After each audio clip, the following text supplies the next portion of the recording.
قبلكم ومن الذين أشركوا أذى كثيرا وإن تصبروا وتتقوا فإن ذلك من عزم الأمور۔ بسم اللہ الرحمن الرحیم۔ حضرت خضر علیہ السلام کی بتائی ہوئی دعا۔ حضرت علامہ محمد بن سماک بہت جلیل القدر محدث اور پاک رحمت والی تھے۔ ایک مرتبہ یہ بہت سخت بیمار ہو گئے تو ان کے متوسلین ان کا کاروا لے کر ایک نصرانی طبیب کے پاس چلے۔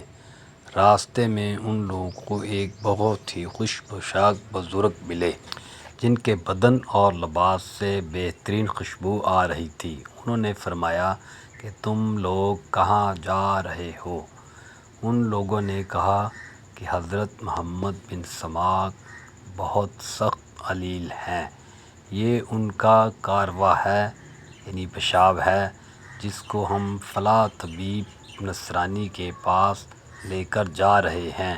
یہ سن کر ان بزرگ نے فرمایا کہ سبحان اللہ، ایک اللہ کے ولی کے لیے تم لوگ ایک اللہ کے دشمن سے مدد طلب کر رہے ہو۔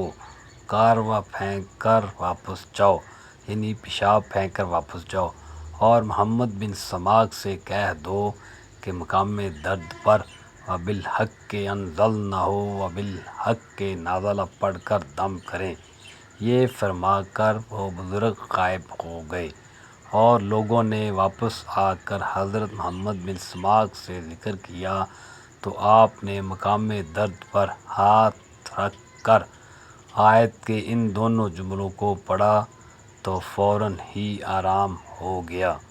پھر حضرت محمد بن سماک نے لوگوں سے فرمایا کہ بزرگ جنہوں نے تم لوگوں کو یہ وظیفہ بتایا، تمہیں یہ خبر ہے کہ وہ کون بزرگ تھے؟ لوگوں نے کہا کہ جی نہیں، ہم لوگوں نے انہیں نہیں پہچانا۔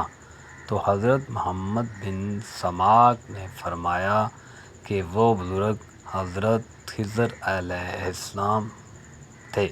قرآن مجید کی آیات کا اتنا سا ٹکڑا ہر مرض کی مکمل دوا اور مجرب علاج ہے۔ مرض کی جگہ پر ہاتھ رکھ کر پڑھ دیا جائے تو بیماری دور ہو جاتی ہے، لیکن شرط یہ ہے کہ پڑھنے والا پابند شریعت اور صدق مقال اور رزق حلال پر کار بند ہو۔ بلا شبہ یہ آیات شفا امراض کے لیے قرآن مجید کے عجائب میں سے ہے۔ وَبِالْحَقِّ أَنزَلْنَاهُ وَبِالْحَقِّ نَزَلَ وَمَا أَرْسَلْنَاكَ إِلَّا مُبَشِّرًا وَنَذِيرًا وَقُرْآنًا فَزُحْزِحَ عَنِ النَّارِ وَأُدْخِلَ الْجَنَّةَ فَمَن زُحْزِحَ عَنِ النَّارِ وَأُدْخِلَ الْجَنَّةَ فَقَدْ فَازَ وَمَا الْحَيَاةُ الدُّنْيَا إِلَّا مَتَاعُ الْغُرُورِ۔